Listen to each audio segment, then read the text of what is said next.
Hi, എല്ലാവർക്കും നമസ്കാരം. എല്ലാവരും എൻ്റെ ചാനലിലേക്ക് സ്വാഗതം ചെയ്യുന്നു.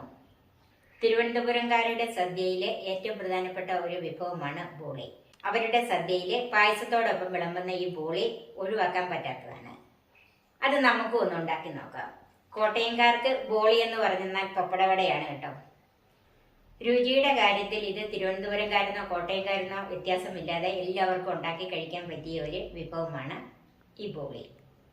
ഇതിൻ്റെ ചേരുവകളും ഇത് ഉണ്ടാക്കുന്നത് എങ്ങനെയാണെന്നും നമുക്കൊന്ന് കാണാം. ഇത് കടലപ്പരിപ്പ് 250 ml കപ്പിന് 1 കപ്പ് കടലപ്പരിപ്പ് 8 മണിക്കൂർ കുതിർത്ത് വാരി വെച്ചിരിക്കുന്നത്. ഇതിന് കടലപ്പരിപ്പ് തന്നെ വേണം, മറ്റൊരു പരിപ്പും പറ്റുകയില്ല. അതുപോലെ 1 കപ്പ് മൈദ, അതും 250 ml കപ്പിന് തന്നെയാണ് എടുത്തിരിക്കുന്നത്. 1/2 കപ്പ് പഞ്ചസാര, 3/4 ടീസ്പൂൺ മഞ്ഞൾപ്പൊടി, 1 ടീസ്പൂൺ ഏലക്കപ്പൊടി, ഉപ്പ്, നെയ്യ്, എള്ളെണ്ണ. ഇതിൻ്റെ അളവ് ഞാൻ ഒഴിക്കുമ്പം പറയാം.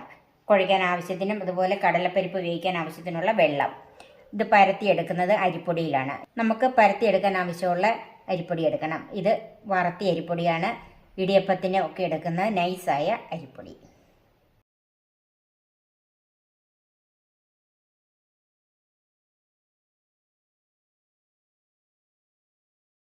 ആദ്യമേ ഈ കടലപ്പരിപ്പ് ഒന്ന് വേവിച്ചെടുക്കാം. ഈ കടലപ്പരിപ്പ് വേവിക്കുന്നത് ഞാനൊരു പാത്രത്തിലിട്ടാണ് വേവിക്കുന്നത്. ഇത് കുക്കറിൽ വേവിച്ചാൽ അധികം വെന്തു പോകും. നമുക്ക് ശരിക്ക് വേവ് നോക്കിയെടുക്കാനായിട്ട് ബുദ്ധിമുട്ട് വരും. അതുകൊണ്ടാണ് ഇത് പാത്രത്തിൽ വേവിച്ചെടുക്കുന്നത്. ഇത് വെന്ത് ഒത്തിരി ഉടഞ്ഞു പോകണ്ട, അതുകൊണ്ടാണ് ഇങ്ങനെ ചെയ്യുന്നത്. അപ്പോൾ നമുക്ക് നോക്കി അതിൻ്റെ വേവ് എടുക്കാമല്ലോ. ഇത് 8 മണിക്കൂർ കുതിർത്തത് കൊണ്ട് ഒരു 10-12 മിനിറ്റ് കൊണ്ട് വെന്ത് കിട്ടും. ഇതിലേക്ക് നമുക്കൊരു 2 നുള്ളു ഉപ്പ് ചേർക്കാം. ഇത് കടലപ്പരിപ്പ് നമ്മൾ കറി വെക്കുമ്പോഴൊക്കെ ചേർക്കുന്നത് പോലെയുള്ള ഉപ്പ് ആവശ്യമില്ല. മധുരം ഒന്ന് ബാലൻസ് ചെയ്യാൻ മാത്രം. വെള്ളം ഒഴിച്ച് വേവിച്ചെടുക്കാം. വെള്ളം അല്പം കൂട്ടി ഒഴിച്ചു കൊടുക്കണം. നമുക്ക് അടച്ച് വെച്ച് വേവിക്കാം. ഇത് തിളച്ച് വരുമ്പോഴത്തേക്കും തീ കുറച്ചിട്ട് കൊടുക്കണം. ഇനി മൈദയൊന്ന് കുഴച്ചെടുക്കാം. അതിലേക്ക് ആവശ്യമായ ഉപ്പ്, മഞ്ഞൾപ്പൊടി, 1 ടീസ്പൂൺ നെയ്യ്,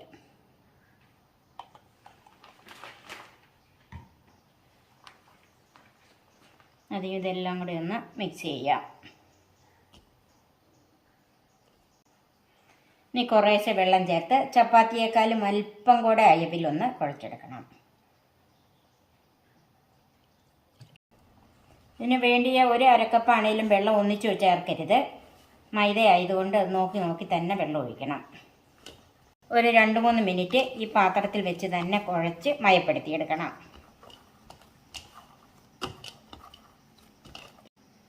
ഈ സമയത്ത് നമുക്കിതിലേക്ക് 1 ടീസ്പൂൺ നല്ലെണ്ണ ചേർക്കാം.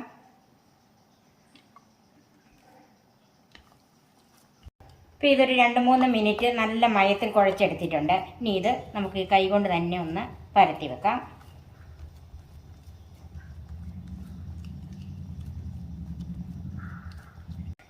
ഈ ബോളി നല്ല മയം കിട്ടണം. അതിന് വേണ്ടിയിട്ട് ഇതിൻ്റെ അകത്തോട്ട് നല്ലെണ്ണ ഒഴിച്ച് ഇത് 1 മണിക്കൂർ മാറ്റി വെക്കാനുള്ളതാണ്. നല്ലെണ്ണ ചേർക്കാം. ഇത് മുങ്ങിക്കിടക്കത്തക്ക രീതിയിൽ നല്ലെണ്ണ ഒഴിച്ചു കൊടുക്കണം. ഇത് നമുക്ക് 1 മണിക്കൂർ മാറ്റി വെക്കാം. പരിപ്പ് വേഗം വെച്ചിട്ട് ഒരു 12 മിനിറ്റ് കഴിഞ്ഞ് നമുക്കിതൊന്ന് നോക്കാം.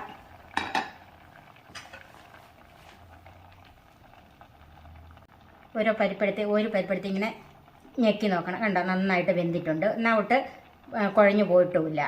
അപ്പം ഇനി ഇതിൻ്റെ വെള്ളം ഊറ്റി മാറ്റണം. അപ്പോൾ ഇത് വെള്ളം ഊറ്റിയെടുത്തിട്ടുണ്ട്. ഇനി ഇത് ചൂടാറാനായിട്ട് മാറ്റി വെക്കാം. പരിപ്പ് നല്ലവണ്ണം ചൂടാറി വെള്ളം മുഴുവൻ വറ്റിയിട്ടുണ്ട്. ഇത് പൊടിച്ചെടുക്കാനായതുകൊണ്ട് വെള്ളം നന്നായിട്ട് വറ്റി കിട്ടണം. നമുക്ക് മിക്സിയുടെ ജാറിലേക്ക് ഇട്ട് ഇതൊന്ന് പൊടിച്ചെടുക്കാം. 2-3 പ്രാവശ്യമായിട്ട് പൊടിച്ചെടുക്കാം. ഞാനിപ്പോൾ ഇവിടെ ചെറിയ ജാറാണ് എടുത്തിരിക്കുന്നത്.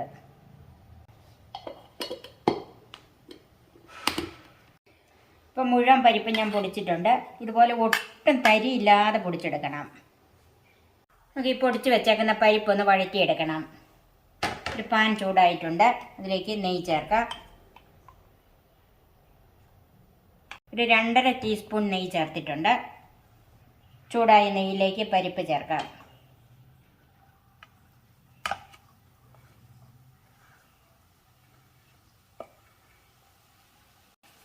മിക്സ് ചെയ്യാം. തീ ഒന്ന് കുറച്ച് വെച്ച് കൊടുക്കണം.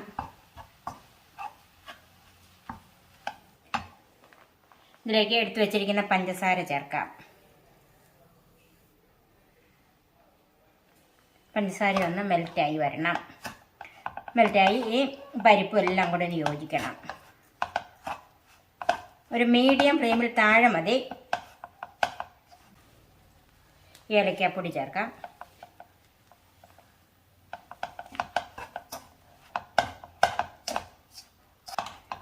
പിന്നെ നമ്മൾ മിക്സ് ചെയ്തുകൊണ്ടിരിക്കുമ്പോൾ ആ ചൂട് കൊണ്ട് തന്നെ ഈ പഞ്ചസാര അലുത്ത് ഈ പരിപ്പും എല്ലാം കൂടെ നന്നായിട്ട് ചേർന്നുകൊള്ളും.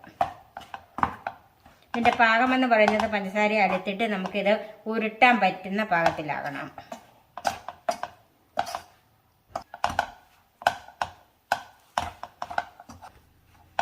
നമുക്കിതൊന്ന് ഉരുട്ടി നോക്കാം. ഉണ്ടോ, ബോൾസ് ആകുന്നുണ്ട്. ആ പരുവത്തിൽ വേണം നമുക്ക് എടുക്കാനായിട്ട്. ഒത്തിരി ഡ്രൈ ആയി പോകരുത്. പഞ്ചസാര നന്നായിട്ട് മെൽറ്റായി ഈ പൊടിയായിട്ട് നന്നായിട്ട് ചേർന്നിട്ടുണ്ട്. ഇപ്പം നിങ്ങൾ ഓർക്കും കടലമാവ് പോരേന്ന് ഇതിൻ്റെ കൂടെ പോരാ, പരിപ്പ് തന്നെ വേവിച്ചെടുക്കണം. നമുക്ക് തീ ഓഫ് ചെയ്യാം. ഇപ്പം ഒരുമാതിരി നല്ല ചൂടുണ്ട്. ചെറു ചൂടിൽ വേണം ഇത് ഉരുട്ടിയെടുക്കാൻ. നമുക്ക് തീ ഓഫ് ചെയ്ത് അല്പം തണുക്കാനായിട്ടൊന്ന് മാറ്റി വെക്കാം. ഇപ്പം വലിയ ചൂടൊന്ന് കുറഞ്ഞിട്ടുണ്ട്. ഇപ്പോഴും ചെറു ചൂടുണ്ട്. ഈ ചെറു ചൂടിൽ തന്നെ ഇത് ഉരുട്ടിയെടുക്കണം.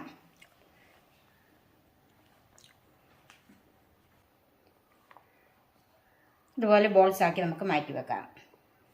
പരിപ്പ് മുഴുവനും ഇതുപോലെ ബോൾസ് ആക്കി വെച്ചിട്ടുണ്ട്. മാവ് കുഴച്ച് വെച്ചിട്ട് 1 മണിക്കൂർ കഴിഞ്ഞ് ഇതിൻ്റെ അകത്ത് കൂടുതലുള്ള എണ്ണ മാറ്റണം.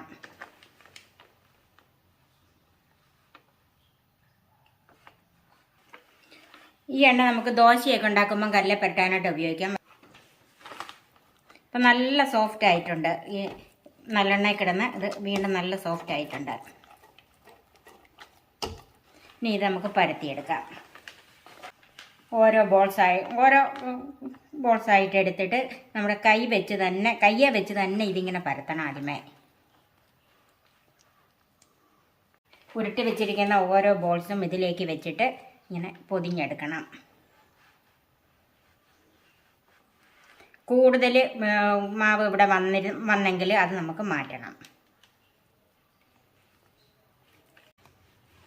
ഇനി ഇത് നമുക്ക് കയ്യെ വെച്ച് ചെറുതായിട്ടൊന്ന് പരത്തിയിട്ട് അരിപ്പൊടി തൂത്ത് വേണം ഇത് പരത്തിയെടുക്കാൻ.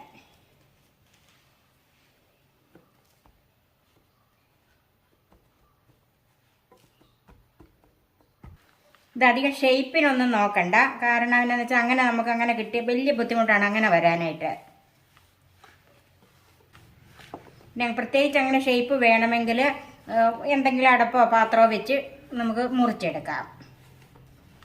ഒത്തിരി കനം കുറയ്ക്കണ്ട, എന്നാൽ ഒത്തിരി കനവും വേണ്ട. ആ രീതിയിൽ വേണം ഇത് പരത്തിയെടുക്കാൻ. ഇതുപോലെ നമുക്ക് ഇതേ കനം മതി. നമുക്ക് ഓരോന്നും പരത്തി വെക്കാം. ഇപ്പം എല്ലാം പരത്തി വെച്ചിട്ടുണ്ട്. ഇനി നമുക്ക് ചുട്ടെടുക്കാം. പാൻ നന്നായിട്ട് ചൂടായിട്ടുണ്ട്. അതിലേക്ക് ഓരോ ബോളിയും വെച്ച് കൊടുക്കാം.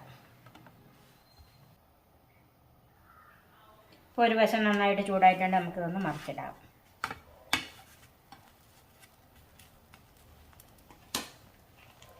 അല്പം നെയ്യ് തൂത്ത് കൊടുക്കാം.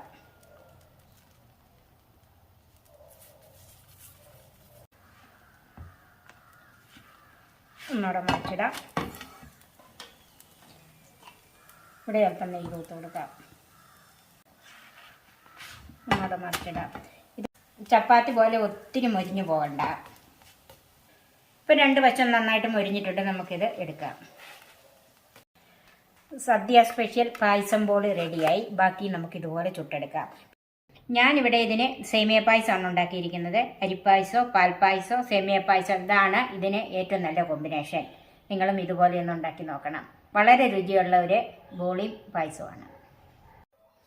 എൻ്റെ ഈ ചാനൽ സബ്സ്ക്രൈബ് ചെയ്യാൻ മറക്കരുത്. എൻ്റെ ഫേസ്ബുക്ക് പേജ് ലൈക്ക് ചെയ്യാനും ഷെയർ ചെയ്യാനും കമൻറ്റ്സ് അറിയിക്കാനും വിട്ടുപോകരുത്. പുതിയ പുതിയ റെസിപ്പികളുമായി നമുക്ക് വീണ്ടും കാണാം. ഞാൻ സോഫി കുര്യാക്കോസ്.